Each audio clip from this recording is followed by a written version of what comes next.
of rupees 20,000 if you have to pay. Don't pay cash expenses. Normally people receive cash money and therefore end up paying cash expenses. This is not to be done. This is not to say court fees are to be paid in cash. Amount paid to the government can be in cash.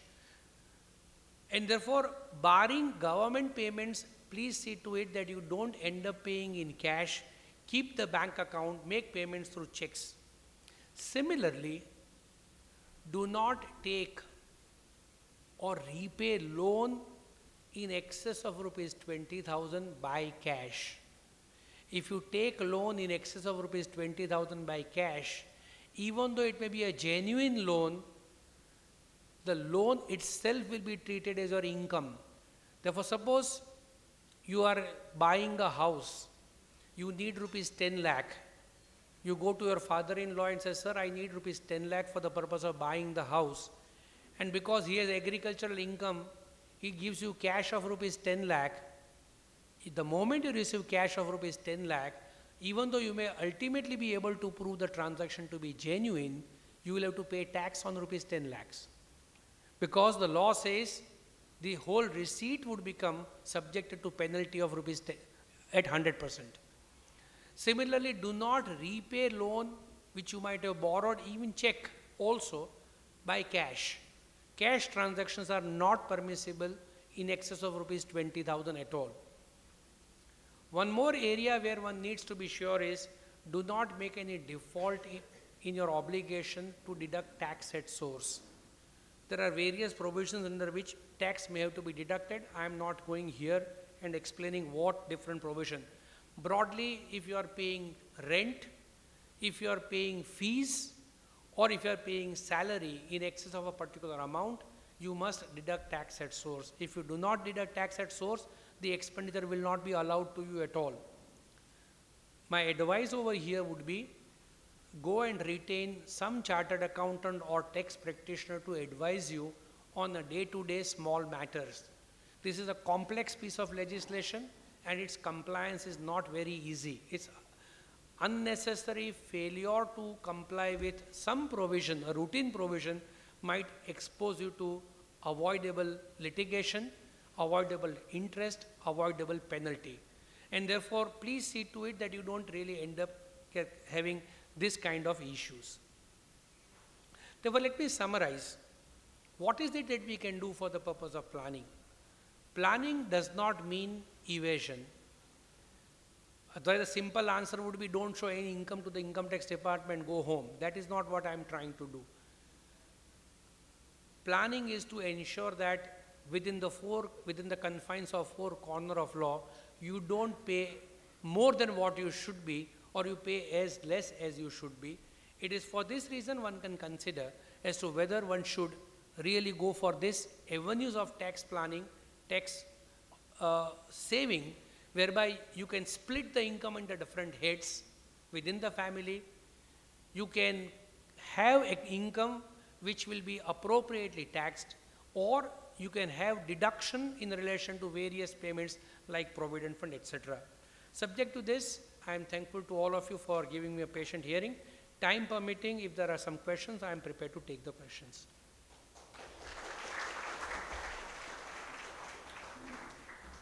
I would request the audience to ask the questions, because we have kept question answer session also. So we will have at least 15 to 20 minutes. So sufficient time is there. So please don't hesitate to ask questions. We will be providing microphones also. Microphone, please. Hello. Saurabh, in presumptive tax, which are the deductions which are not allowable? Everything is deemed to have been covered, meaning thereby, after I go for presumptive tax, I am not entitled to say that over and above this I will claim this expenditure. Let's take a simple situation. My receipts are 40 lakh. Presumptive tax says your income is 20 lakh. In other words, your expense is supposed to be 20 lakh. Now you cannot say that I go for presumptive taxation, but then after I arrive at the figure of rupees 20 lakh, give me further expenditure of depreciation, or give me further expenditure of traveling telephone, nothing. You only have to say two things. A, what is your gross receipt? And therefore B, 50% thereof is your income. No further issues are being examined, no further expenditure are either allowed or not allowed. 50% is the global sum which considers everything. ATC and etc. they are deducted. No. ATC is not expenditure. No, I talk about deductions. No. So, sorry, I misunderstood. Once I go for presumptive taxation, my professional income gets decided.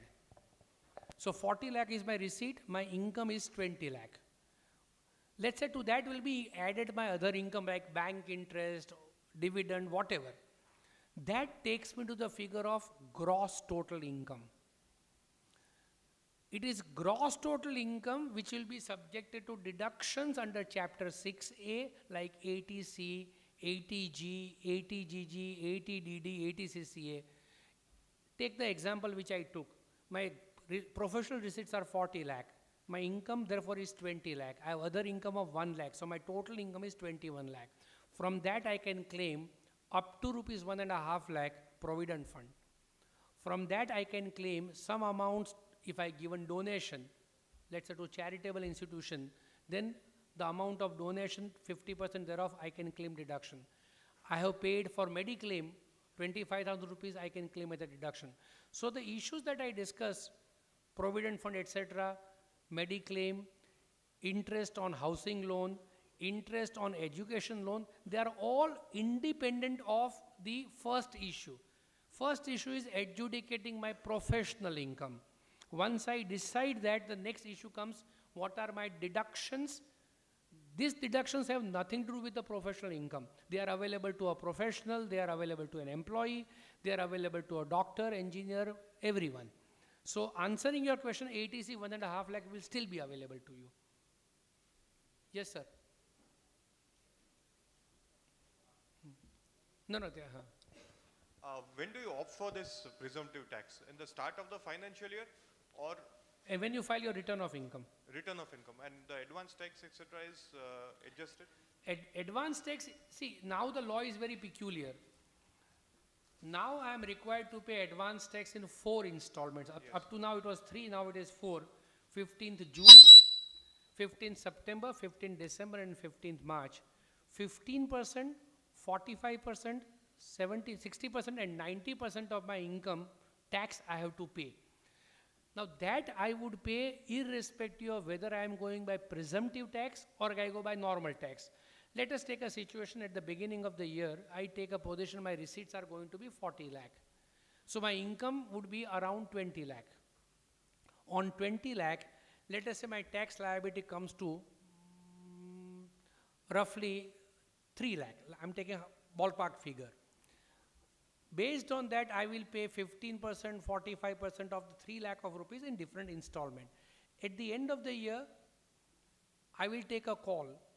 Should I go for presumptive tax or should I not go for presumptive tax? If I go for presumptive tax, I'll offer tax on that basis. If I do not go, I'll prepare my books of account on the basis of vouchers, records, etc. I will file my return of income. But in either situation, whatever amount of advance tax you have paid will be set off against your ultimate tax liability. Two things are unconnected. Yes, sir. Sir, what can be done if I will share my fees? Take an example that I had received of 2 lakhs of rupees and I share a fee to my colleague 1 lakh of rupee. Shall I be entitled to pay TDS, and if I don't deduct the TDS, then what can be the remedy? 2-3 issues are relevant. It's good that you have raised the issue. One, if you share your fees with a colleague, it's a business expenditure because you have done it for the purpose of professional activity. Therefore, by itself, it is not a problem. Problem is twofold. One, which you have raised, which I will answer. Do I have to deduct tax at source or not? If you are paying fees in excess of rupees 20,000 to anyone, you have to deduct tax at source. If you do not do that, the expenditure that you will incur will not be allowed to as a deduction. In other words, though out of rupees 2 lakh, you have retained only 1 lakh and you have paid over rupees 1 lakh to your professional colleague, you will have to pay tax on 2 lakh of rupees. So never not deduct tax at source. In fact, when in doubt, deduct. The reason is simple. What you deduct is not going out of anyone's pocket. Suppose instead of paying 1 lakh, you pay him 90,000, pay 10,000 to Government of India. It means when he will file his return of income, he'll take credit for Government of India. So instead of getting 1 lakh from you, he's getting 90,000 from you, and 10,000 he is getting from Government of India. So it's not as if it is like sales tax that the money goes out of pocket. It is tax paid in advance to the government. So TDS you will have to do. But more complicated problem, which I did not really address over here, is my receipts are rupees 70 lakh. Let's not say, let's say it is 55 lakh. But I have paid fees of rupees 10 lakh to fellow lawyers. Then whether my receipts are in excess of 50 lakh, in which event I will not get advantage of presumptive tax. Or is it below 50 lakh, in which event I will get advantage of presumptive tax. Answer to this question would depend upon whether you received fees of rupees 10 lakh to begin with for yourself, and you have then paid the money, then your receipts are 55 lakh. But to begin with, you had received 10 lakh on his behalf, and you were only holding it as a trustee, like court fees. Court fees are not my money. I may take from the client, but I can't put it in my pocket. Then in that event, it is not your receipt. It becomes complicated and depends upon case to case. But ordinarily, if you are receiving fees and then paying, it will be your money, your income and your expenditure, which would mean that the moment you cross 50 lakh, you may not be entitled to the deduction, to the benefit of presumptive tax. But answering your question, which is more important, do not ignore deducting tax at source. If you really do not want to go there, tell the client to pay directly the money to the other lawyer if he is in a position to do that. If the client says, I am not concerned with your arrangement, I will pay to you, whatever is your arrangement is your problem, then you must deduct tax at source. Otherwise, you will have a problem. Seeing the same difficulty. How do you define higher education? What is the definition of higher education? And suppose a son or daughter is studying abroad, and for that purpose, if the loan is obtained, whether the interest would be deductible or not?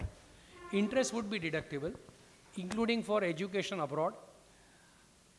The question by and large is that it is, okay, if you are paying interest, you will be getting as a deduction. But if you are not paying, but let's say the child is studying abroad, has taken loan there and is paying interest there, you will not get the deduction. But if you are bearing, there is no problem over there. I want to ask whether income of donation would be included in 1,50,000? Income of donation. Donation. Or what you are trying? Donation that I will give. Amount of donation. That I give. Yeah. So the one if and I give donation of 1 lakh of rupees. Correct. And 150 that I would deposit in PPF. No, yes, I understand your question. Yeah. These are two different independent provisions. Section 80C deals with the investment up to rupees 1.5 lakh. Section 80G deals with donation. So they are both independent. However, for donation, there is only one requirement that I must state. If you give donation in excess of 10% of your income, the balance donation is ignored, and ordinarily the rate of deduction is 50%. So what am I trying to say? Let us say my income is rupees 30 lakh. If I give donation up to rupees 3 lakh, there is no problem. But if I give donation of rupees 5 lakh, I will get deduction only for 3 lakh, not for 5 lakh, number one. And barring few specified cases like National Prime Minister's Fund, Disaster Fund, etc., rate of deduction is 50%. So if I have given, let's say 5 lakh, I am entitled to claim deduction only on 3 lakh, and that too at half, that is 50%. So I will get deduction of rupees 1.5 lakh only. But this 1.5 lakh has nothing to do with 1.5 lakh under a section 80C. They are independent provision. Just as this 1.5 lakh has nothing to do with the mediclaim of rupees 25,000, or it has nothing to do with the interest on the home loan or interest on the education loan. Similarly, donation.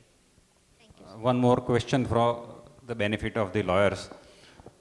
The softwares which we install in our computer pertaining to law journals and the periodicals and the law books, what is the depreciation that is available, whether the entire subscription on the software would be available as deduction? please clarify. See, software has some issue. I would take a view for software, you should be able to get depreciation at 60%. However, there is one school of thought like this. You don't really own software. These are all yearly subscription. And if you are yearly subscription and you don't own software, I would take a view, you can claim deduction at 100% because what you are paying is user charge. It's not as if you become owner of the software. At the end of the year, software is useless.